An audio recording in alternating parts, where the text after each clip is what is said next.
ఆంధ్రప్రదేశ్ ప్రజలకు ఎన్నికల సమయంలో ఇచ్చిన హామీలన్నీ అమలు చేశామన్నారు ముఖ్యమంత్రి చంద్రబాబు నాయుడు. 2 హామీలు మాత్రం అమలు చేయలేదని ఆ అంశాల గురించి ప్రస్తావించారు.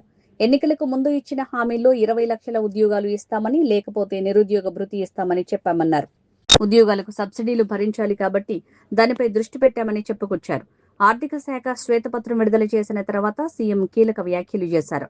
అలాగే మహిళలకు ప్రతి నెల ఆర్థిక సాయం చేస్తామని చెప్పామని, వారికి డబ్బులు ఎలా ఇవ్వాలో కసరత్తు చేస్తున్నామని అన్నారు.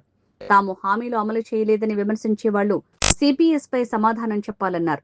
ఉద్యోగులకు సిపిఎస్ రద్దు చేసి పాత పింఛన్ విధానం అమలు చేస్తామన్నారు. కనీసం అది కూడా చేయలేదని, రాష్ట్రంలో మద్యపాన నిషేధం అమలు చేస్తామని ఇచ్చిన హామీని ఎందుకు చేయలేదో చెప్పాలన్నారు. ఈ 2 ఏళ్లలో నా జీవితంలో ఎన్నడూ లేనంతగా కష్టపడ్డానని చెప్పుకొచ్చారు చంద్రబాబు.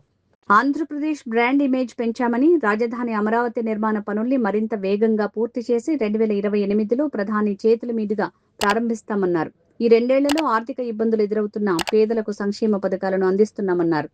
ఉద్యోగులకు బకాయిలు చెల్లించామని, అలాగే వివిధ కేటగిరీల్లో 30,607 ఉద్యోగాలు ఇచ్చామన్నారు. రాష్ట్రంలో పెట్టుబడులకు భారీగా ఎంఓయూలు చేసుకున్నామని, 20 లక్షల మందికి ఉపాధి వస్తుందన్నారు.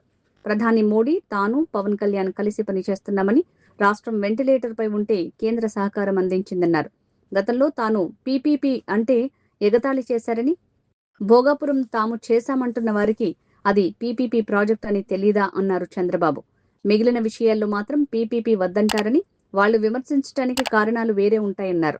ఏపీ ప్రభుత్వం డిఎస్సీని అత్యంత పారదర్శకంగా పూర్తి చేసిన ఆరోపణలు చేస్తున్నారని ఆగ్రహం వ్యక్తం చేశారు. కూటమి ప్రభుత్వం అధికారంలోకి వచ్చిన తర్వాత రోడ్లు, జాతీయ రహదారులు అభివృద్ధి చేశామన్నారు.